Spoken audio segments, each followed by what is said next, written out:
আপনি জানেন যে আমাদের 2015 সনে জাতীয় বেতন স্কেল ঘোষণা করা হয়েছে, সরকার ঘোষণা করেছে।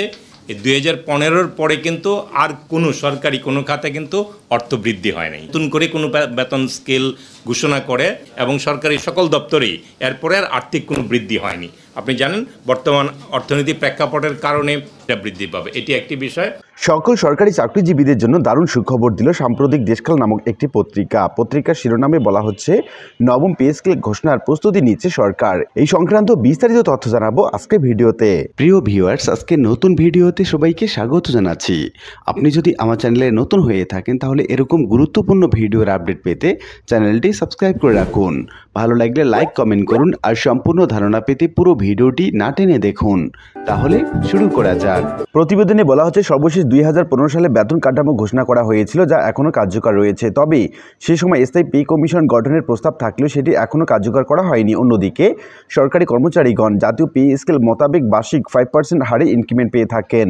জাতীয় বেতন স্কেল 2015 অনুযায়ী বেতন বৃদ্ধির যে ধাপ, সেগুলো সেভাবেই সাজানো হয়েছে। কিন্তু বর্তমান বাজারে মুদ্রাস্ফীতির সাথে সাথে বেতন বৃদ্ধি সমন্বয় করা হচ্ছে না।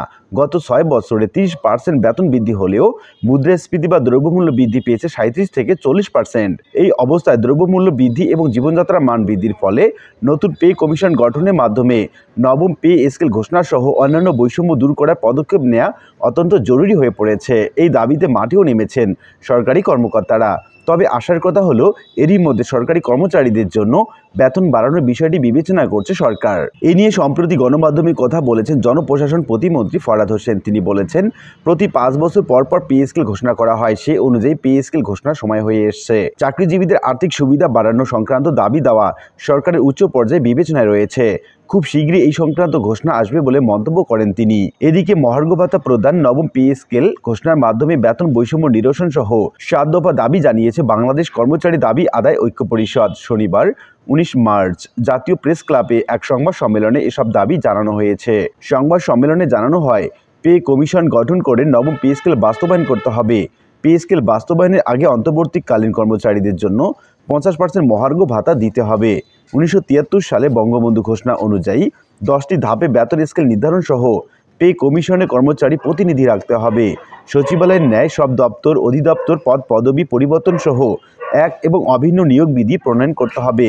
লিখিত বক্তব্যে আরও বলা হয়, টাইম স্কেল সিলেকশন গ্রেড পূর্ণ বহাল সহ বেতন জ্যেষ্ঠতা পূর্ণ বহাল, বিদ্যমান গ্র্যাচুইটি বা আনুতোষিকের হার 90% পরিবর্তে 100% নির্ধারণ এবং পেনশন গ্র্যাচুইটি 1 টাকার পরিবর্তে 500 টাকা নির্ধারণ করতে হবে। সরকারি প্রাথমিক বিদ্যালয়ের প্রধান শিক্ষকদের আপিল বিভাগের রায়ের বাস্তবায়ন সহ সহকারী শিক্ষকদের বেতন নিয়োগ বিধি 2019 এর ভিত্তিতে 10ম গ্রেডে উন্নীত করতে হবে।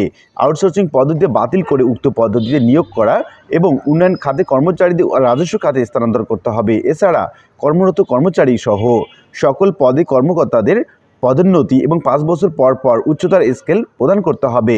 সংশ্লিষ্ট সূত্রে জানা গেছে, নতুন বেতন কাঠামোতে যাতে কোনো অসমতা না থাকে সেই বিষয়ে সংশ্লিষ্ট সবাইকে সতর্ক থাকতে প্রধানমন্ত্রীর কার্যালয় থেকে এরই মধ্যে নির্দেশনা প্রদান করা হয়েছে। বেতন বৈষম্য নিরসনে সরকার 2019 সালে 1 এপ্রিল অর্থমন্ত্রীর নেতৃত্বে 6 সদস্যের একটি কমিটি গঠন করা হয়েছিল। কমিটি গত 2 বছরে তেমন কোনো দৃশ্যমান কাজ করেনি, ফলে বেতন বৈষম্য রয়ে যায়। তাই মুদ্রাস্ফীতির চাপ এবং জীবনযাত্রা ব্যয় বিবেচনায় নিয়ে নতুন বেতন কাঠামো দিচ্ছে সরকার। আর এই বিষয়টি সামনে রেখে অর্থ বিভাগ এবং প্রধানমন্ত্রীর কার্যালয় কাজ করছে।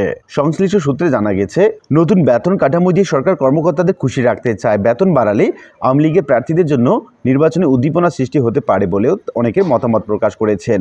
নাম প্রকাশে অনিচ্ছুক অর্থ মন্ত্রণালয়ের একজন অতিরিক্ত সচিব এ ব্যাপারে কথা বলেন। তিনি বলেন, বর্তমান সরকারের বেতন বাড়ানোর এই উদ্যোগ অসাধারণ।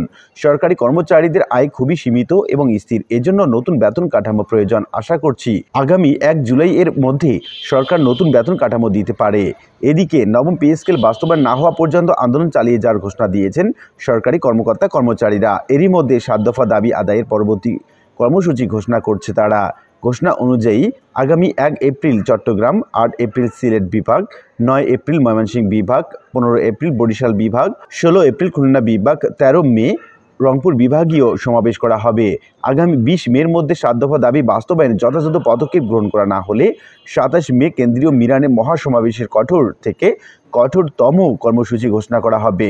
এদিকে 50% মহার্ঘ ভাতা সহ 7 দফা দাবিতে চট্টগ্রাম বিভাগীয় সমাবেশ করেছে কর্মচারী পরিষদ। নবম পে স্কেল ঘোষণার অপেক্ষায় এবং সরকারি কর্মচারীরা রয়েছেন, এমনটি জানিয়েছে সাম্প্রতিক দেশকাল নামক পত্রিকা। সেখানে বলা হচ্ছে নবম পে স্কেল এবং 11 থেকে 20তম গ্রেডের কর্মচারীদের 50% মহার্ঘ ভাতা সহ 7 দফা দাবিতে চট্টগ্রাম বিভাগীয় সমাবেশ শুরু করেছে কর্মচারী পরিষদ। চট্টগ্রাম সমাবেশে যোগ দিয়ে আন্দোলন সফল করার অনুরোধ জানিয়েছে বাংলাদেশ সরকারি কর্মচারী দাবি আদায় ঐক্য পরিষদ। এদিকে বলা হচ্ছে সংসার চালাতে হিমশিম খাওয়া সরকারি কর্মচারীগণ সরকারের দিকে তাকিয়ে আছে। বর্তমান বাজার দর এবং বেতন যেন কোনোভাবেই খাপ খাচ্ছে না।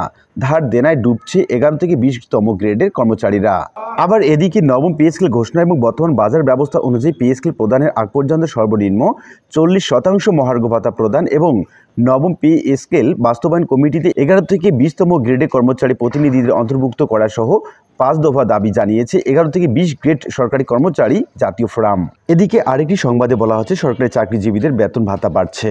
সেখানে বলা হচ্ছে আবারও সরকারি চাকরিজীবীদের বেতন ভাতা বাড়ছে। নতুন বাজেটেও সরকারি কর্মীদের বেতন ভাতা বাবদ ব্যয় বাড়ানোর প্রস্তাব করা হয়েছে। গতকাল রোববার অর্থমন্ত্রী আহমদ মোস্তফা কামালের সভাপতিত্বে অনুষ্ঠিত বাজেট ব্যবস্থাপনা এবং সম্পদ কমিটির বৈঠকে আগামী অর্থ বছরের বাজেটের আকার তুলে ধরেন অর্থ বিভাগের সিনিয়র সচিব আব্দুর রউফ তালুকদার। ভার্চুয়ালি অনুষ্ঠিত এই বৈঠকে পরিকল্পনা মন্ত্রী আব্দুল মান্নান, বাণিজ্য মন্ত্রী টিপু মুন্সি, বাংলাদেশ ব্যাংকের গভর্নর, এনবিআর চেয়ারম্যান, বাণিজ্য সচিব সহ সংশ্লিষ্ট কর্মকর্তারা উপস্থিত ছিলেন। অর্থ মন্ত্রণালয় সূত্রে জানা গেছে সম্পদ কমিটির বৈঠকে অর্থ বিভাগের সিনিয়র সচিব আব্দুর রউফ তালুকদার আগামী অর্থ বছরের বাজেটের একটি রূপরেখা তুলে ধরেছেন।